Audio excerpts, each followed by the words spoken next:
맡겨버리면 복을 받습니다. 이 말씀을 증거하겠습니다. 어느 한 청년이 걱정이 많았습니다. 고민이 있었습니다. 그런데 제게 왔습니다.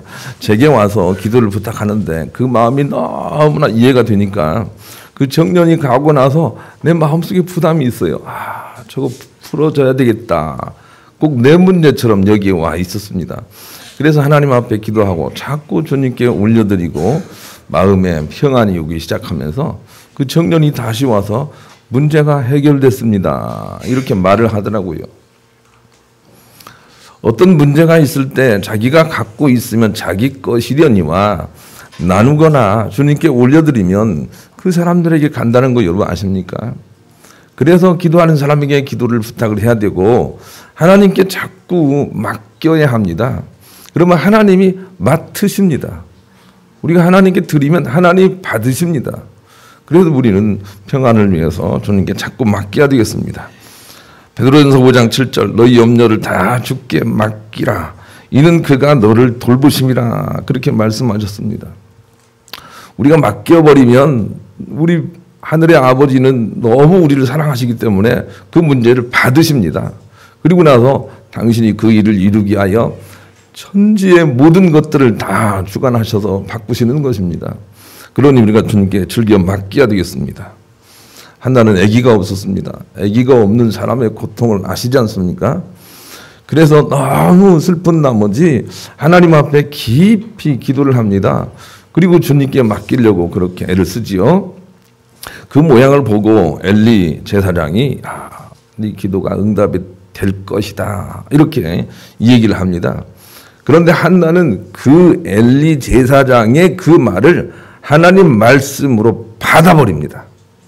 그리고 문제를 하나님께 드려버립니다. 걱정을 하지 않습니다. 그랬더니 아기가 생깁니다. 아기가 하나만 생긴 게 아닙니다. 3남 2녀가 생긴 것입니다. 주님께 맡기면 주님이 하십니다. 사무엘상 1장 8절로 18절로 20절 이르되 당신의 여종이 당신께 은혜 있기를 원하나이다 하고 가서 먹고 얼굴에 다시는 근심 빛이 없더라. 맡겨버린 거죠. 그들이 아침에 일찍 일어나 여호와 앞에 경배하고 돌아가 라마의 자기 집에 이르니라. 엘가나가 그의 아내 한나와 동침하매 여호와께서 그를 생각하신지라. 한나가 임신하고 때가 이름에 아들을 낳아 사무엘이라 이름하였으니 이는 내가 여호와께 그를 구하였다 함이더라.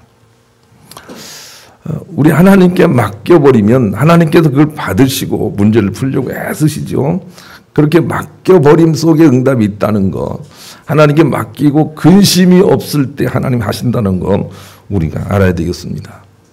저는 안 해봤지만 딸 자식이 결혼하게 되면 아버지가 손을 잡고 이렇게 걸어가서 그리고 나서 사위에게 이렇게 인계하지 않습니까? 받아라. 예. 그래서 이제 얘 인생은 네가 좀 책임져야 되겠다 하고 주지 않습니까? 맡겨야지. 맡겨야 사위가 잘하지. 그 다음날 바로 간섭해가지고 이리와 저리가. 예. 그래가지고 내 딸은 내가 끝까지 돌볼 거야. 너는 그냥 형식으로만 있어. 그러면 안 되지요. 맡겨버려야 되지요. 그래야만 그가 책임지고 하는 것처럼 우리가 하나님께 맡겨버려야 됩니다. 그러면 하나님께서 돌보시고 책임진다고 말씀을 하십니다. 그러나 우리가 맡겨버리지 못하니 문제가 생긴다고도 말씀하십니다. 잠언 26장 12절은 그렇게 말씀하십니다. 우리가 하나님께 맡기지 않으면 결코 하나님께서 하시지 않는다고 말씀을 하시는 것이죠. 여러분, 부부의 문제도 서로가 어떻게 고치려고 하지 말고 하나님께 맡겨버려야 됩니다. 그래야 하나님이 하십니다. 하나님 맡깁니다. 하나님 맡깁니다. 그렇게 해보세요. 어떤 문제가 있을 때 하나님 의지하고 즉시 맡겨버리면 하나님이 하십니다. 왜 안 하십니까? 하나님이 맡기지 않기 때문에 안 하는 것입니다. 자녀의 문제도 마찬가지입니다. 자녀의 문제도 하나님께 맡겨버립니다 하고 주님께 올려드리면 하나님께서 분명히 하시게 되어 있습니다. 그런데 우리가 맡기지 못하기 때문에 하나님이 못하신다. 그렇게 우리가 이해를 해야 됩니다. 여러분, 가정이 행복하기 위해서는 하나님께 맡겨버리고 그저 그럼에도 불구하고 서로 이렇게 서빙하는 도와주는 마음으로 그렇게 돌아서야 됩니다. 그래야만 하나님이 풀어내십니다. 내가 고치려고 해서는 안 되는 것입니다. 하나님께 맡겨야만 비로소 풀어지는 이 원리와 이치를 알아야 됩니다. 하나님을 본 사람은 없으나 그러나 하나님은 항상 사랑하는 거기에 계십니다. 요한일서 4장 12절 그렇게 말씀하십니다. 우리가 하나님 의지하고 내어 맡기고 마음의 평화를 얻으면 하나님이 거기 계십니다. 거기서 역사를 하십니다. 그러니 우리가 하나님께 맡기고 마음을 평안히 할 때 하나님이 거기에 임재하신다는 거 알고 즐겨 맡기는 사람이 되어야 합니다. 하나님께서 우리에게 고난을 주시는 이유는 우리의 맡김을 빌미로 사단을 멸하시려는 하나님의 뜻을 가지고 우리에게 고난을 주십니다. 이 고난의 의미를 우리가 알아야 되겠습니다. 고난이 오면 그 고난을 하나님께 맡기라는 것입니다.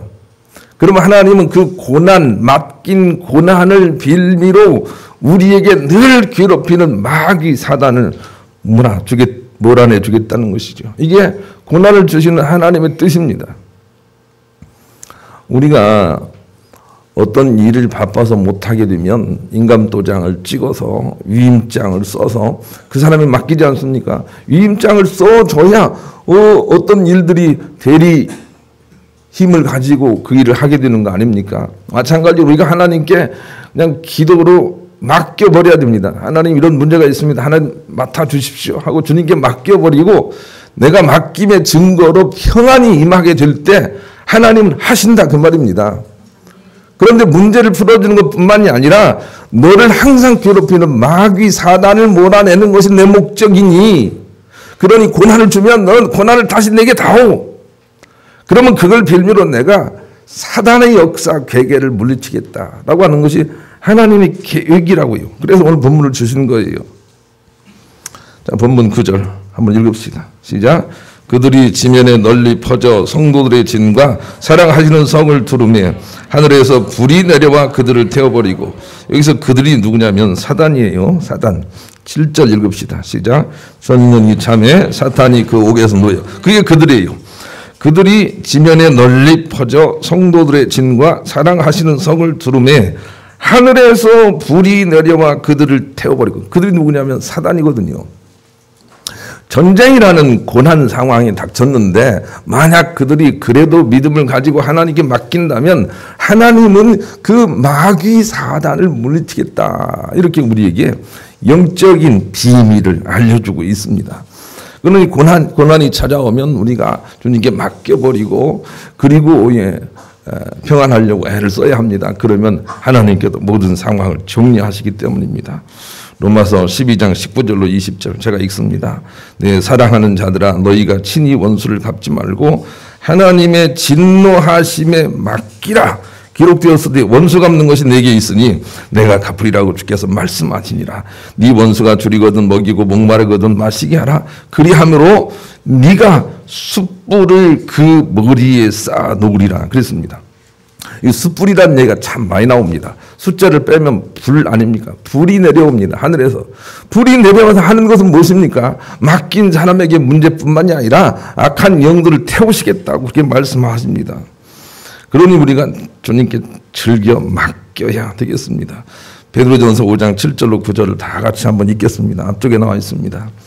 베드로전서 5장 7절로 9절 같이 읽습니다. 시작. 너희 염려를 다 주께 맡기라. 이는 그가 너희를 돌보심이라. 근신하라 깨어라. 너희 대적 마귀가 우는 사자같이 두루 다니며 삼킬 자를 찾나니 너희는 믿음을 굳건하게 하여 그를 대적하라.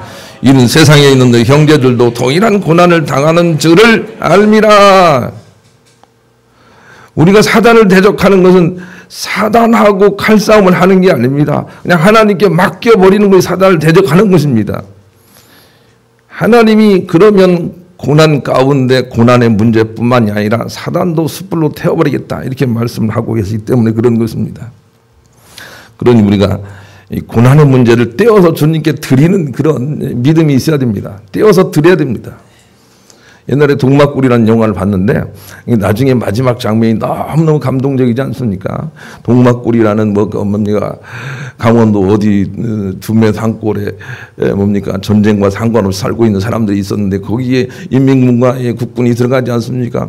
거기서 같이 지내다 보니까 알고 보니까 사람들은 너무나 다 착하고 알고 보니까 다 괜찮은 사람들이지 않습니까?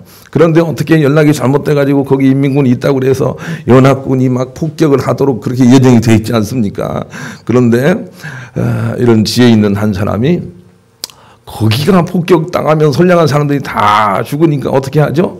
저 산꼭대로 올라가서 불을 피우고 막 소란하게 하면서 여기가 그 마을에 인민군이 있는 곳에 여기를 태워주세요라고 하면서 자꾸 이렇게 표시를 하니까 연합군이 오인해가지고 거기를 공격해서 마을 사람들은 살았다. 이런 내용 아닙니까? 우리가 해야 될 일은 그것입니다. 문제를 자꾸 떼어내는 것입니다. 고난을 자꾸 떼어내는 것입니다. 주님이 폭격하도록 떼어내는 것입니다. 염려, 근심, 걱정을 다 이렇게 떼어놓는 것입니다. 주님 받으세요 올려놓으면 주님이 숯불을 내려서 태우시겠다는 것입니다. 원리가 이체가 그렇습니다. 그런데 왜 안 태워지는 것입니까? 아직 여기 있기 때문이죠. 두려움과 걱정으로 아직 여기 있기 때문이죠. 떼어내지 못했기 때문이죠. 그러니 주님이 태우지 못한다 이렇게 말씀하시고 원수를 할지라도 네가 친히 갚지 말고 주님께 맡겨라 이렇게 말씀하십니다. 맡겨라 뛰어놀아 그러면 내가 숯불로 태우겠다 이렇게 말씀을 하고 계세요. 그러니 맡기면 주님이 하신다는 것을 우리가 알아야 되겠습니다. 그런 의미로 찬송가 369장 1절 부르겠습니다.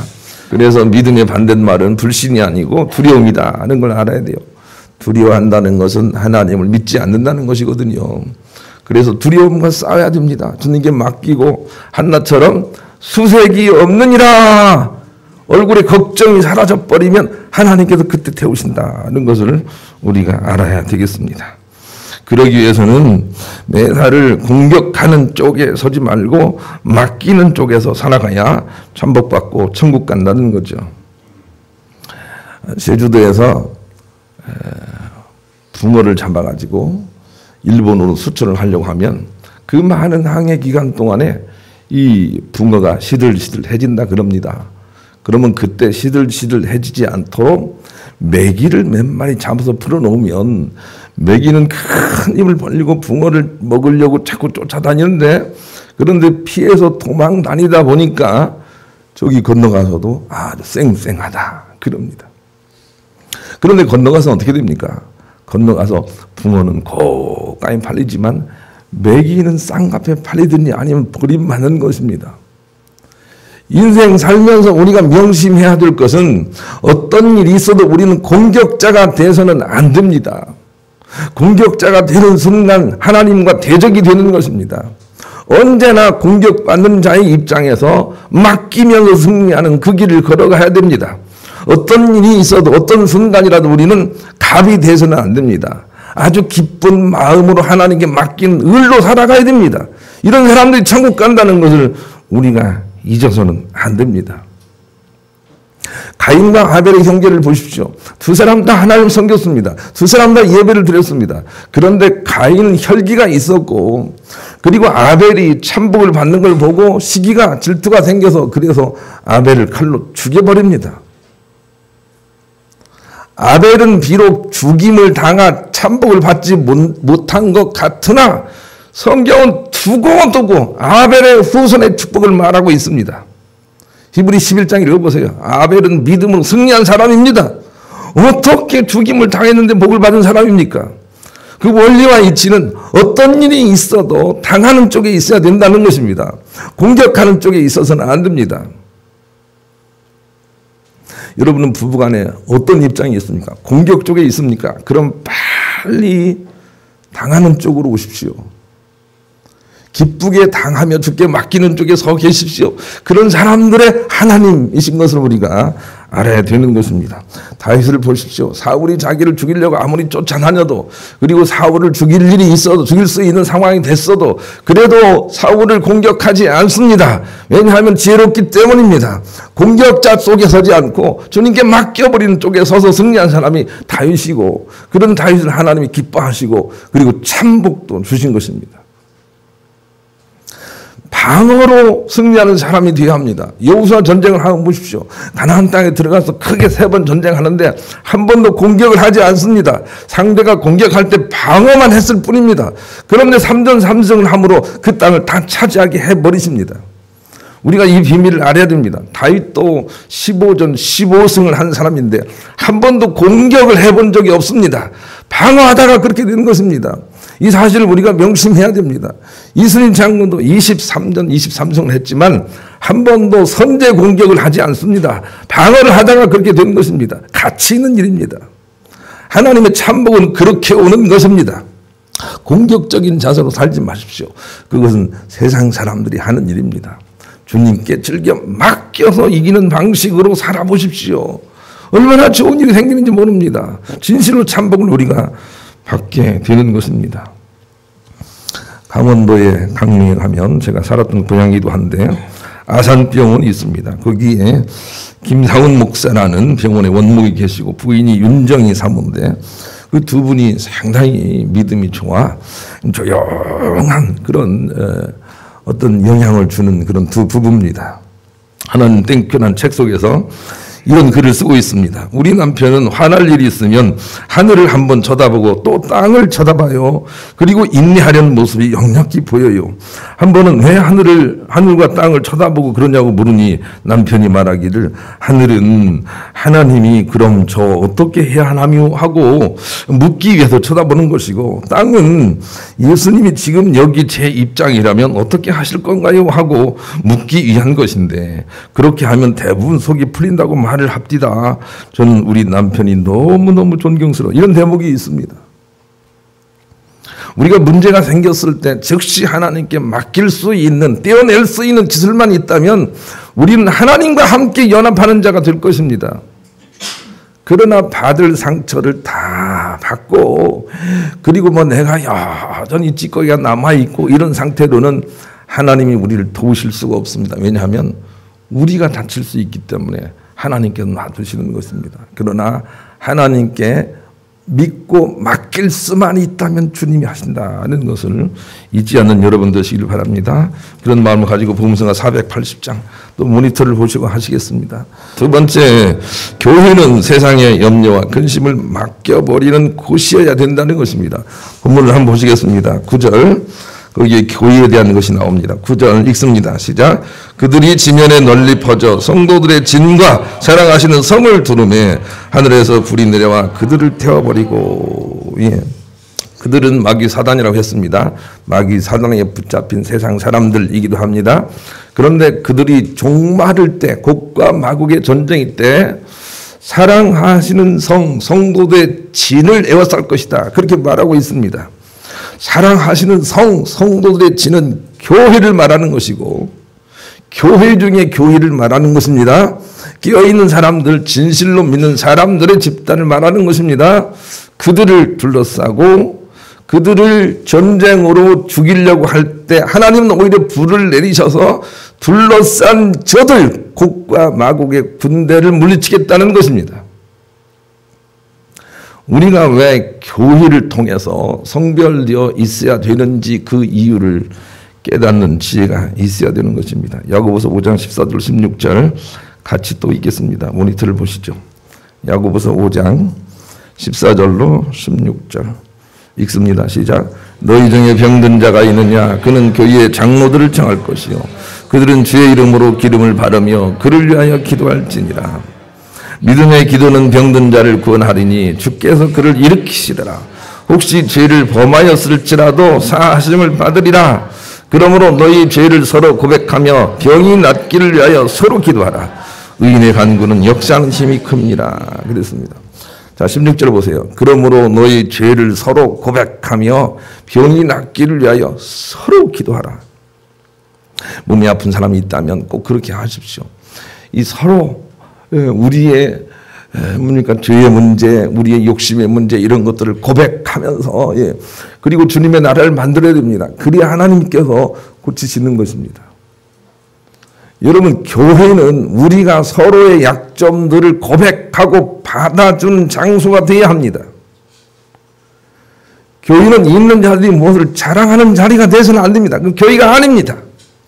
교회란 서로의 약점과 서로가 그럴 수밖에 없는 그런 죄의 덩어리들을 서로 고백하고 받아주는 자리가 되어야 합니다. 여기서 중요한 것은 서로입니다. 서로 고백을 해야 됩니다. 잘난 체 해서는 안 되는 거죠. 아, 그랬냐, 내가 용서해 줄게 해서는 안 되는 거죠. 기도하는 장로도 역시 서로 자기의 죄를 고백하는 것입니다.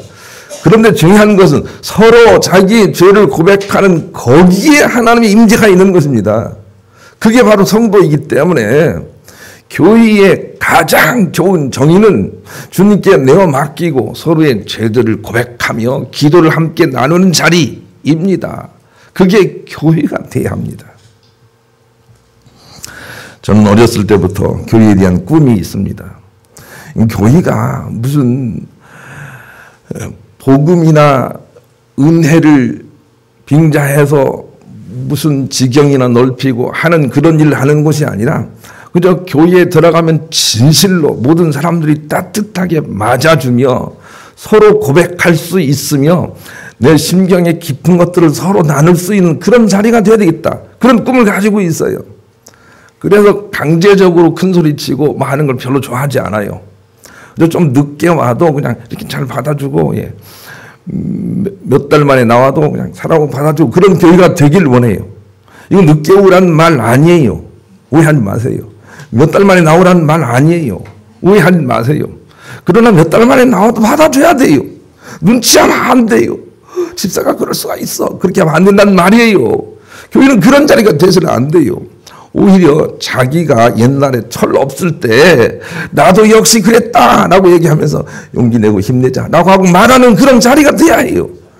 그게 하나님의 성이에요. 그게 이 진리의 진이라고요. 그런데 거기만 하나님이 지켜준다는 거죠. 교회가 그렇게 돼야 해요. 저는 좀 이렇게 신학을 하기 전에 신앙생활에 대해서 이렇게 비판적인 관점이 있었거든요.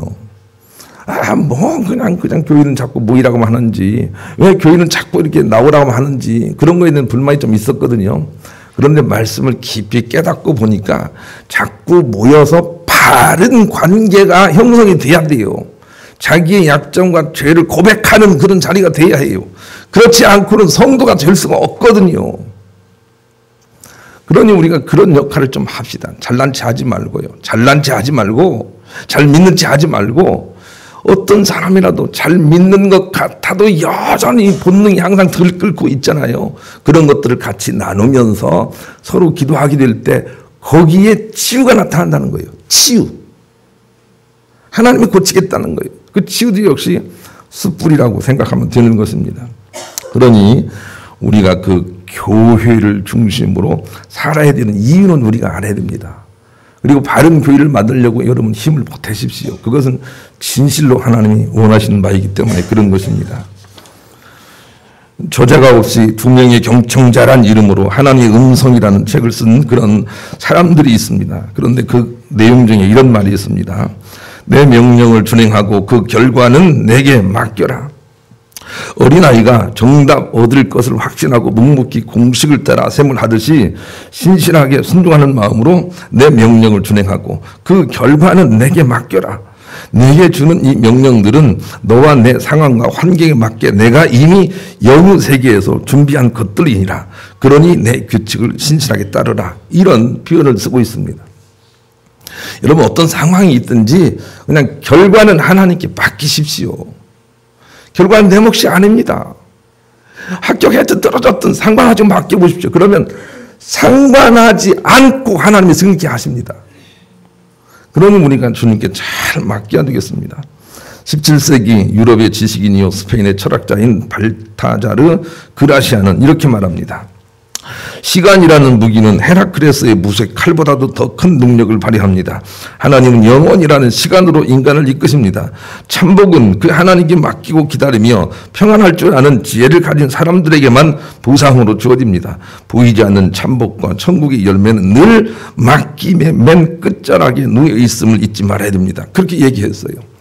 우리가 하나님은 아무 응답도 안 하시는 것 같으나 그러나 영원이라는 세계 속에서 이 땅을 말 없이 다 주관하고 계십니다. 이미 선포하신 말씀을 통해서 주관하신다 그 말입니다.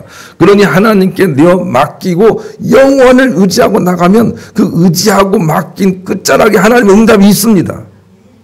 그러니 염려와 근심을 저 영원하신 하나님께 맡기고 뚝 떼어버리십시오. 맡깁니다. 맡깁니다. 떼어버리십시오. 그럼 하나님이 하시는 것입니다. 시편 40편 4절 5절입니다. 여호와를 의지하고 교만한 자와 거짓에 치우친 자를 돌아보지 아니하는 자는 복이 있도다. 여호와 나의 하나님이여, 주께서 행하신 기적이 많고 우리를 행하신 주의 생각도 많아 누구도 주와 견질 수가 없나이다. 내가 널리 알려 말하고자 하나 너무 많아 그 수를 셀 수도 없나이다. 이 다윗은 하나님께 내어 맡기면 셀 수도 없는 많은 수를 가지고 하나님이 온갖 방법으로 우리를 승리케 하신다는 걸 알았어요. 셀 수 없는 방법을 가지고 계시다고요. 여러분, 얼마 전에 이세돌이 바둑둔 거 아시죠? 컴퓨터는 수도 없이 많은 수들이 저장이 되어 있습니다. 거기에 사자황이라는 사람이 그냥 컴퓨터가 가르쳐 주는 대로 그냥 둔 것입니다. 여러분, 우리에게 필요한 건 그것입니다. 주님의 수는 무궁무진합니다. 헤아릴 수가 없습니다. 그래서 주님께 물어보고 평안으로 응답해 주시면 그냥 그 수대로 하는 것입니다. 내가 문제가 생겼을 때 하나님께 맡겨버리고 평안하도록 기도하는 것입니다. 그러면 하나님께서 평안한 가운데 여러 가지 루트를 통해서 우리에게 말씀을 하십니다. 그렇게 하시는구나 하고 주시는 것입니다. 그것을 담대하게 한 수로 두면 하나님이 이기게 하십니다. 하나님 패하지 않습니다. 무궁무진한 수가 알파고보다 훨씬 많기 때문인 그런 것이죠. 그러니 하나님께 잘 맡기고 걱정하지 않는 훈련을 우리가 해야 되겠습니다. 우리는 우선 고통의 의미를 알아야 됩니다. 고통은 문제가 아니라 문제를 항상 주어 인생을 괴롭히는 마귀 사단을 멸하시려는 하나님의 계획이 있어서 우리에게 고통을 주시는 것입니다. 그래서 고통이 없다고 기뻐하지 마세요. 하나님의 참 아들은 반드시 고통이 있습니다. 고통이 있다고 걱정하지 마세요. 그 고통을 통해서 하나님은 우리에게 우리의 대적이 되는 마귀 사단을 멸하려는 계획을 가지고 있는 것입니다. 그러니 문제를 주님께 맡겨버리시길 바랍니다. 맡긴다고 말을 해보시길 바랍니다. 맡기기 시작해 보시길 바랍니다. 놀라운 일이 있습니다. 시편 91편을 읽어보면 다윗은 그냥 하나님께 맡긴다고 말을 합니다. 이 부분이 중요합니다. 하나님, 이 문제 맡깁니다. 하고 주님께 맡겨버리십시오. 말을 하십시오. 하나님의 천사가 나와서 돕는다. 그렇게 말을 하고 있습니다. 맡긴다고 말을 하십시오. 그런데 왜 우리는 걱정이야, 걱정.